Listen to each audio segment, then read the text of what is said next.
Happy holidays, Tip-Sters, for 2019. We wanted to wish you a wonderful holiday season from me, Melissa. And me, producer Mark. And let you know that this is the last episode of this season. And we're really excited about 2020. There are so many things popping that I'm not sure where to start. But I can tell you January is going to be an exciting month. And it's already bleeding over into February. Maybe I shouldn't have said bleeding.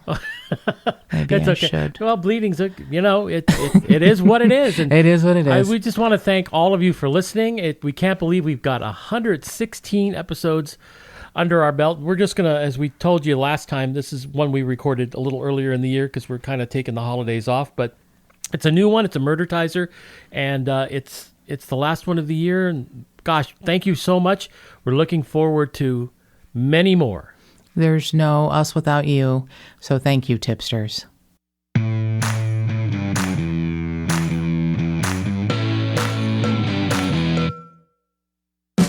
From the Homestead Studios in Santa Clarita, California, it's Just the Tip-Sters with Melissa Morgan. Later, Vader. Bringing you another brief but scintillating Murdertizer. This time focusing on the bizarre tale of the newscaster, the assault, and the rock and roll band. Remember, if you got a tip for Melissa, call the Tipster hotline at 832-TIPSTER. That's 832-847-7837. Or send an email to jttipsters@gmail.com.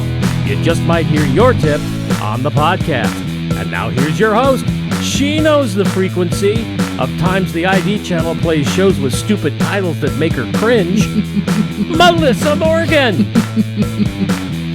More cowbell. Yes, titles, my friend. And we did not synchronize this. What did we do? What? Producer Mark mentioned the titles of the ID Network shows that make me want to poke my own ears out. Yes, they kind of make my teeth itch. Wives with Knives, Swamp Murders, Sinister Ministers. Sinister Ministers is my favorite. Mm-hmm. Yeah. I had forgotten I said this, but Tipster Deneen said that I made her laugh out loud when I said Dead in the Shed. I had forgotten I said that, but apparently that was one of my offerings to the ID Network, which they have not purchased. Really? And this is what I had wanted to speak of at the beginning of this podcast, and producer Mark had zero ideas that I was bringing this up. So I do have... I have always been a fan of the short form thing my entire life. As a child, I liked short, small things, commercials, things like that. So titles, names that make me laugh, kind of like a very quick gut punch. Those are things that have always meant a lot to me. So things like crappy titles on the ID Network is pretty fascinating. Other true crime networks tend to make their show titles a little less rhymey and inflammatory, let's say. Catchy, maybe? A little less catchy, let's call it that, but also maybe a little more serious. Earlier today, we were watching the Oxygen Network, and there was Murder for Hire. Yeah, short, sweet. It gives you the idea of what the show's about, right? Right. You know what you're going to get. You kind of do know what you're getting. Again, the short form has always been a big deal for me.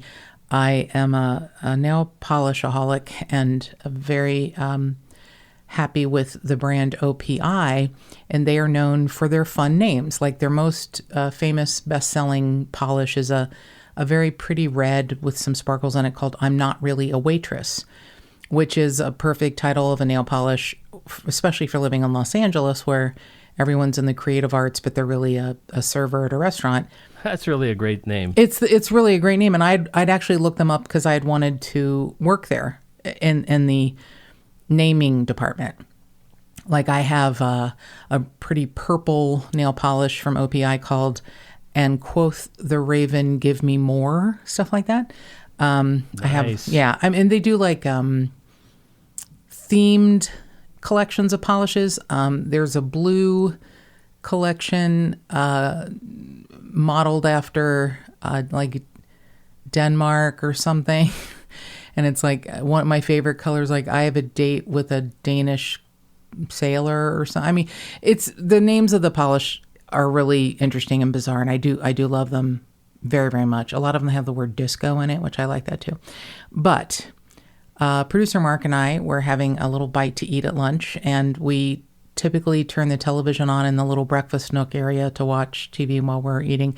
And it was on, ironically, the Hallmark Channel. So we turned it on and I thought it was a joke. And it's called the Gourmet Detective Mysteries. Now, what producer Mark doesn't know is that this Hallmark Channel stalwart is based on a novel called The Gourmet Detective. So they did a 2-hour pilot episode in 2015 called The Gourmet Detective Mysteries, and then did several other episodes and finally canceling it in 2018. Aww. And this, I'm going to tell you, if I had known about this, I would have campaigned to work for the Hallmark Channel Productions to name the episodes, because this handsome Ken doll looking man, apparently he is an actor named Dylan Neal. He doesn't look real. He really does not look real. You're right. He looks sort of Botox to a fare-thee-well or something. He's like supposed to be like a mid-40s handsome chef who, a la, Jessica, whatever her name, Holmes or whatever her name was, who tripped and fell into all those murders in Murder, She Wrote. Yeah, and all in that really small town, too. Yeah, he's a chef. And I don't know about you, but the only mysteries I hear about with chefs is when they lose their shit and cut someone with their precious knives. I don't know that they stumble into a whole lot of mysteries and solve them. But apparently the Gourmet Detective, and he also had his sidekick who's a cop, and I thought I would crap my pants when he is making a shrimp dish for a female friend, and she's like, and then this happened, and oh my god, is that motive? And he's she's sitting at his kitchen counter, and he's behind the stove, flipping shit and looking all chefly. He's whipping up some scampi. That's exactly what happened. And he presents this attractive woman a plate of his bullshittery shrimp scampi with whatever it's pasta, and suddenly she feels better. She stops hyperventilating about a murder because he's made food to soothe the savage beastress. But then he makes a phone call. He's I've got to call Paige. Paige is his counterpart, who's an attractive blonde cop played by Brooke Burns, and and producer Mark goes, she picks up the phone. She's like, Paige, or whatever she says, blonde woman. Yeah. And producer Mark goes, she's obviously the cop. She's wearing a white button-down shirt and a sensible jacket. And I almost shit my pants when they widen the shot out and she's sitting at a desk in her, police operations room or whatever. Right. She's just professional looking enough to be a couple. But she looks like a Barbie doll. She's beautiful Brooke Burns, blonde hair, and perfect nose, perfectly pressed white shirt under a navy blue blazer with the top two buttons of the blouse open. So right, yeah. And producer Mark was like, I bet she has a badge on her belt, but you would only see it if she put her hand back to go into her pocket so she could pull back the jacket and reveal that she's, a tough broad. Yeah, I'm sure that happened later in the episode, but we missed it. So probably. But I need to read to you, producer Mark, the titles of the episodes I've been able to find. Okay. This is the same show. Yeah. Yeah. The Gourmet Detective, A Healthy Way to Die. The Gourmet Detective, Eat, Drink, and Be Buried. Oh, my God.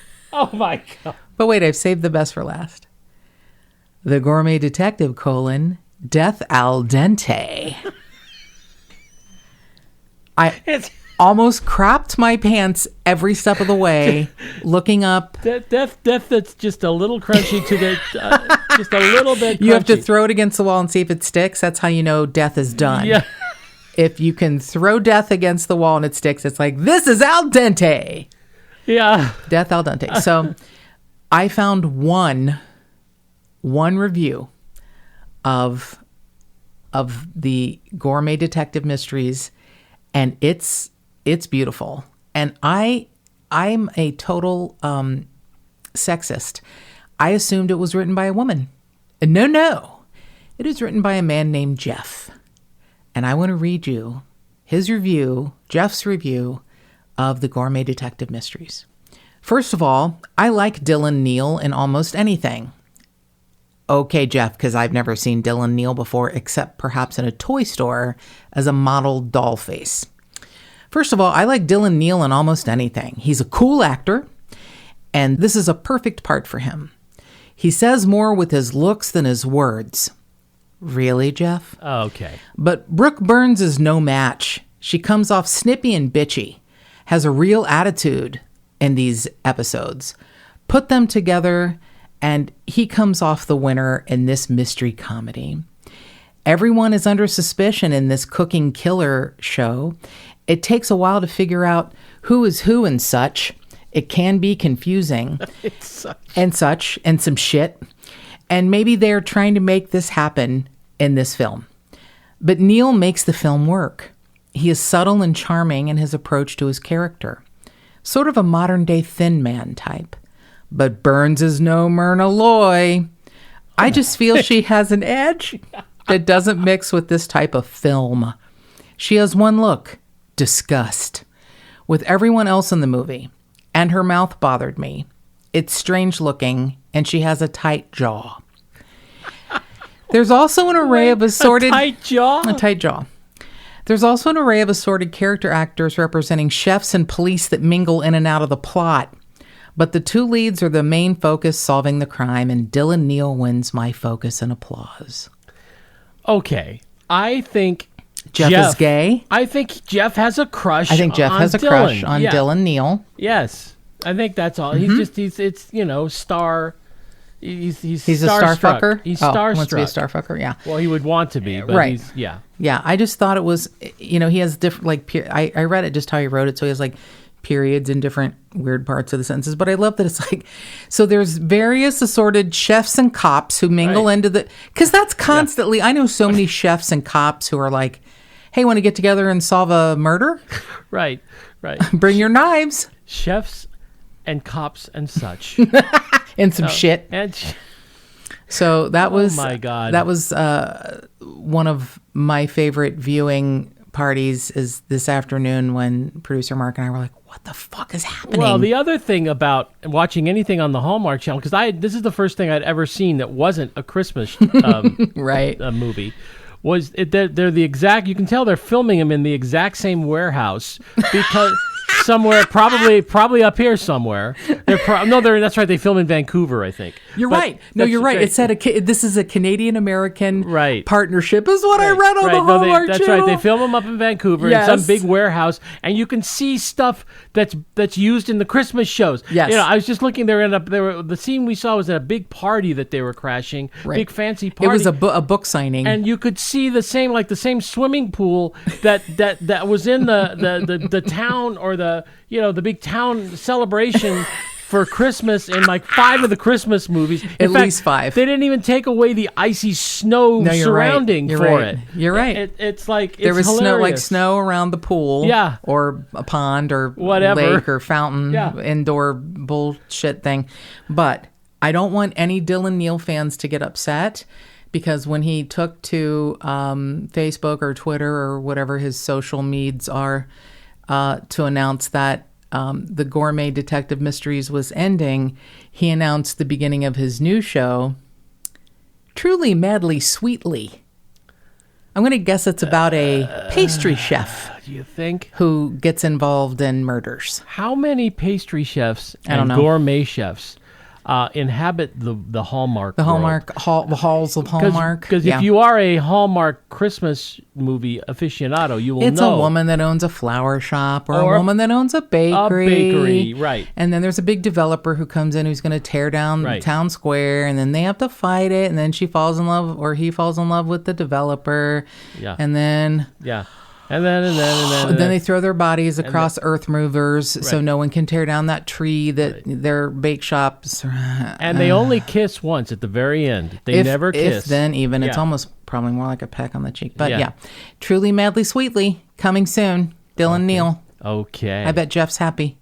I'm sure Jeff is Jeff's thrilled. very happy. Yeah. So this is dreaming about Dylan in a big pile of whipped cream. No, somewhere. he's wearing a like a chef's apron and a little hat and nothing else. And he's making Jeff some shrimp scampi, and then they'll eat the pasta one on one side and one on the other, and they'll come together like Lady and the Tramp and kiss. Isn't that romantic? Yes. You're just such a romantic. I'm a softie.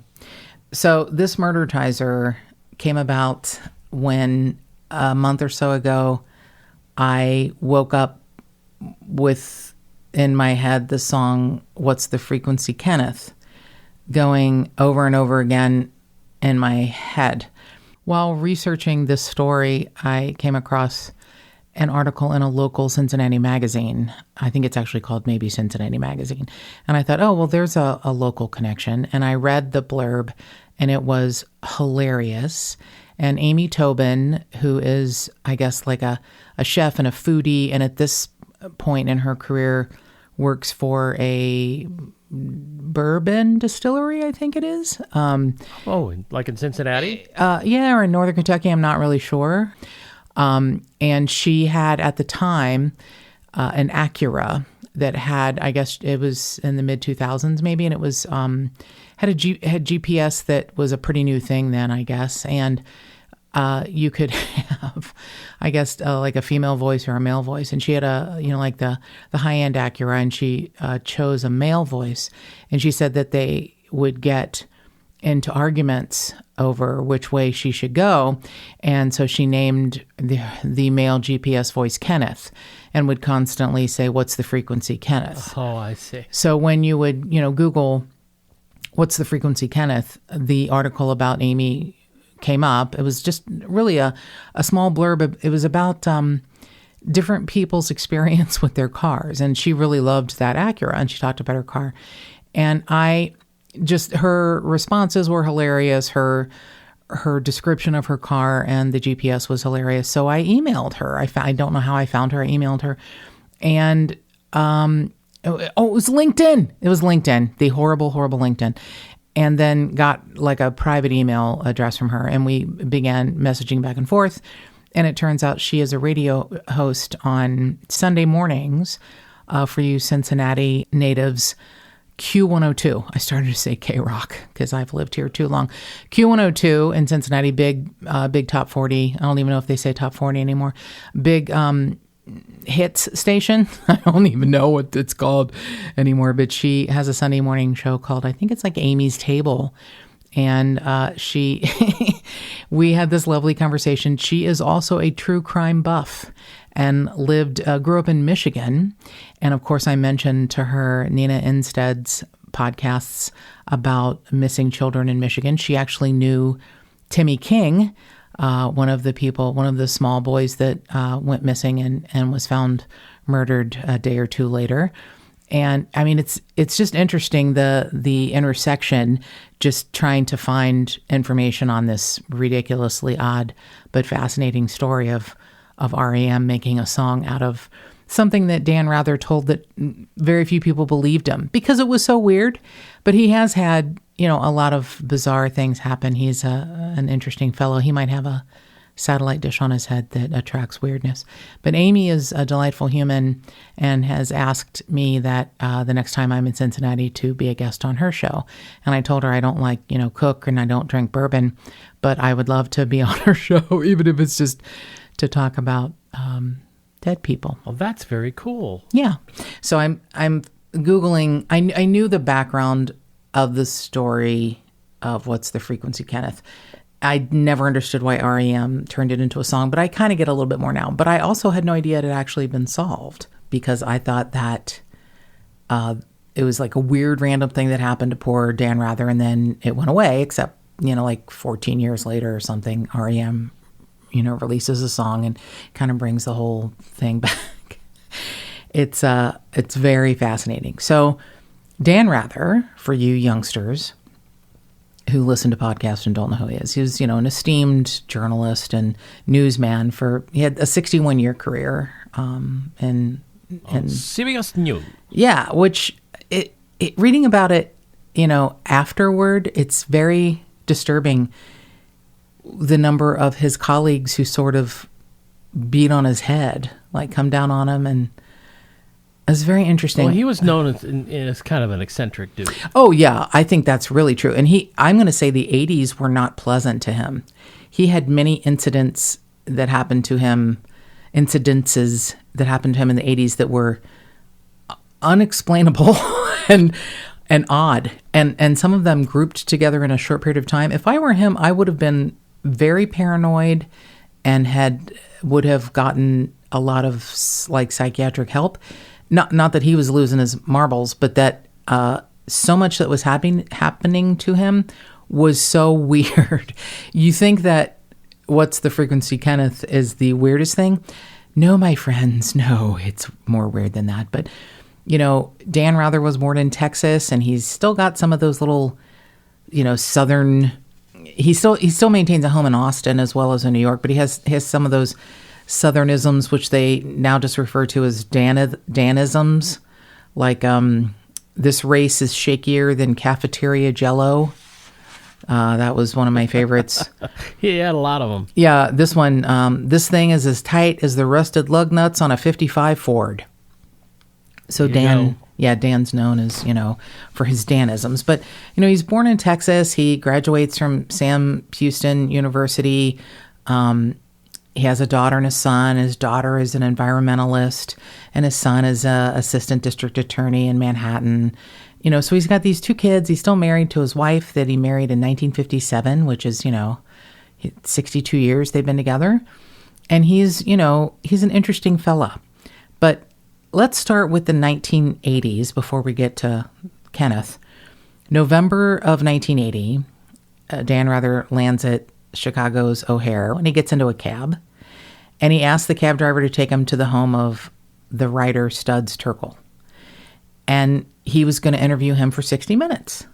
And the cab driver refused to go to that address and then began wildly driving through city streets. I've never heard this. Locked the doors, and Dan Rather is leaning out the window screaming for help. Oh my God, really? Yes. Holy shit.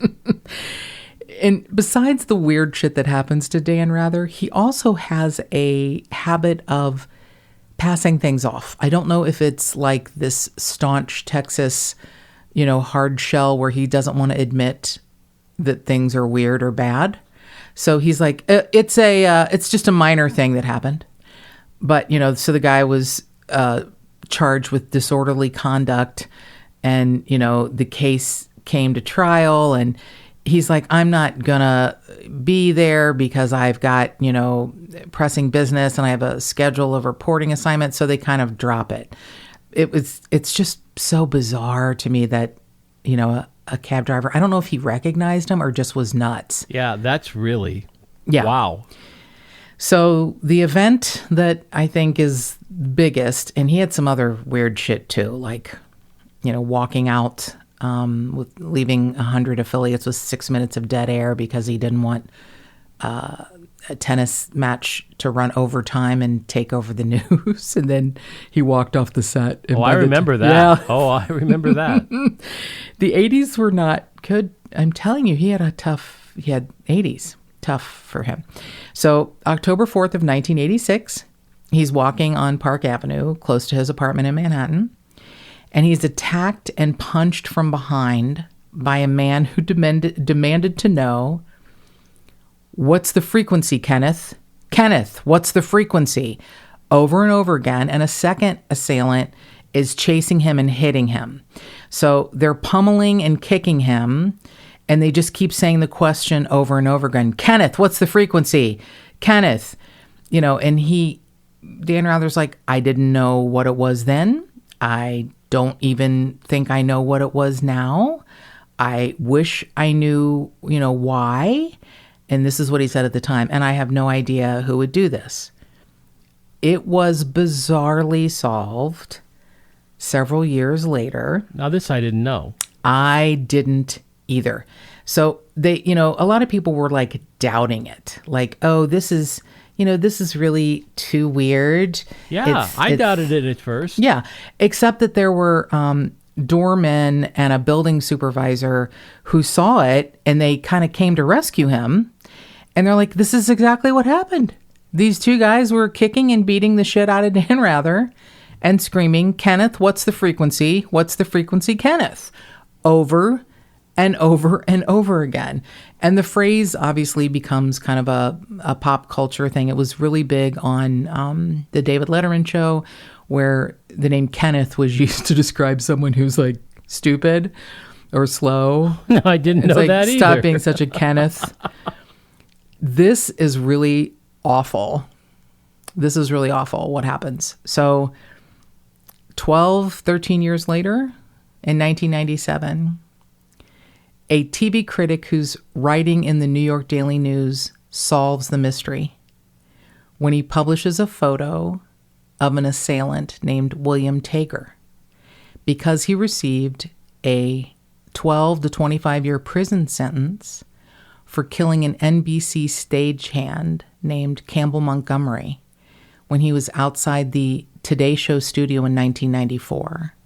Oh, really? He attacked Campbell Montgomery and kept saying that there were television networks beaming signals into his brain, and he wanted to know the frequency. Oh, really? Why didn't we hear about this? Well, it happened. Holy shit. So he's, beating, killing Mr. Montgomery because he was trying to force his way into the embassy studio to find out what the frequency the networks were using and stop them. He wants to block the frequency of... Oh, I see. I didn't know that. I had no idea about that. And after the New York Daily News author, TV critic came out with the picture of William Tager, Dan Rather said, that is absolutely the man, one of the men who was attacking me. Dan Rather completely identified him, and they knew it was him. And frighteningly, he was paroled in October of 2010. So he served, 15 years of a 25-year sentence? For killing a guy. Mm-hmm. And obviously was, really not stable. Well, I wonder if he was treated at all while he was in prison. I don't know. I mean, but obviously he didn't get away with an insanity, plea. He served his time like anyone else who kills people, but got out. And I often wonder if, Dan Rather is hiding from William Tager. Really? If I were him, I'd be scared. I would too. I would be so scared. So the song, What's the Frequency, Kenneth, has always, bothered the shit out of me because what's the frequency, Kenneth, is your Benzedrine. Like it's a question that Michael Stipe is your Benzedrine. We could have a whole conversation. We could, but Michael we're not gonna. Stipe, but we're not right. I understand. Yeah, because you're a hater. So I'm not a hater. You're a hater. You're not a celebrator. So Michael Stipe said, I wrote that the protagonist was a guy who's desperately trying to understand what motivates the younger generation, and he's gone to these great lengths to try and figure them out. And then at the end of the song, it's a completely fucking bogus, and he got nowhere with his research. Sure. It is I know, I don't get that either, but it is a really interesting song. So they were recording it in New Orleans, and it was part of their album Monster, and it became a huge hit, and they played it like every date of a 1-year tour. And I mean, it really was a big deal for them. So this is pretty fascinating. There's a lot of details about this story, this song, all of it is pretty effing weird. So guitarist Peter Buck of REM, if you've ever noticed, the end of the song kind of like slows down, like kind of slows down and stops. And he explains why they did that at the conclusion of the song. And it was an accident. Mike Mills, the bassist, had slowed down playing, and they all followed him, and the pace got slower and slower. Right. Okay. And it turns out he had an appendicitis attack, and they rushed him to the hospital right after that. And Oh my God. And they never re-recorded it. Wow. Yeah. So he's having an appendicitis attack Yes. while it's being recorded. Yes. And it became a hit. Yes. Did they slow it down in concert too? I don't know. I guess so. I think my they played it the God. way they recorded it. Okay, that's fascinating. It is bizarre. So when Michael Stipe wrote the song, obviously he had not heard anything about William Tager yet. He just thought of it. He said, "This is the premier unsolved American surrealistic act of the 20th century," which sounds like a Michael Stipe quote. Yeah. It does. And he had written the song way before, William Tager, they knew that he had actually murdered someone before trying to beat the shit out of Dan Rather about the frequency. And Dan Rather has such a great sense of humor about this anyway, if not other things. As producer Mark said, he's kind of an eccentric fellow. And I'd wanted to actually play the clip, but the sound quality is so bad, I won't do that. Oh, we'd probably get in trouble anyway. Yeah, but you can find it on YouTube, and it's only about 1:10. And David Letterman played this clip on his show, and he goes, REM is appearing tonight, and there's this weird footage from them warming up. They were playing like 3 or 4 nights in a row at Madison Square Garden. And he said, I don't know if this is a new part of the show or what, but he rolls this clip, and it's Dan Rather standing next to Michael Stipe, who's wearing a creepy little hipster barista hat. Not a hoodie this time. Not a hoodie. It's a little knit hat, and Dan Rather's in like a casual brown outfit. He looks actually really good, and he's like tapping his foot and singing. They both have microphones, and they're standing next to each other, and Dan Rather can't sing. But it's the cutest. He's like offbeat and what's up, frequency, Kenneth. It's just, and then he comes in with a, is your Benzodrine? It's like the funniest, most awful queer little clip you've ever seen. But it's I like that. It shows his sense of humor. And I mean, considering what happened to him, obviously he survived. It had to be frightening. I mean, it's frightening enough. He called it a mugging, but they didn't take anything. So he's like, I was mugged. It's no big deal. That's the Dan Rather who likes to bury things that happen to him weirdly under the rug. But he wasn't mugged. The shit was beaten out of him while 2 psychos are yelling, "What's the frequency, Kenneth? Kenneth, what's the frequency?" over and over again while kicking and pummeling him. So it's a good thing that he has this sense of humor about the song. And he actually said, I even like the song. And Peter Buck said, I like Dan Rather. He is a fine newsman, an interesting person to talk to. He's a bit nuttier than most of the media types, and I consider that a good thing. That being said, nothing in my rich and varied life prepared me for the experience of performing behind him as he danced and sang, "What's the Frequency, Kenneth?" And that, my friends, is the Murdertizer this episode. And if anyone approaches you, fists out, kicking like a ninja, and asks you what's the frequency, tell them it's Benzodrine. And they should go take a nap. And more cowbell. But please don't you take a nap. Instead, go to patreon.com/Just the Tipsters and become a patron of the podcast. And if you've got a tip for Melissa, give her a call at 832-TIPSTER. It's 832-847-7837.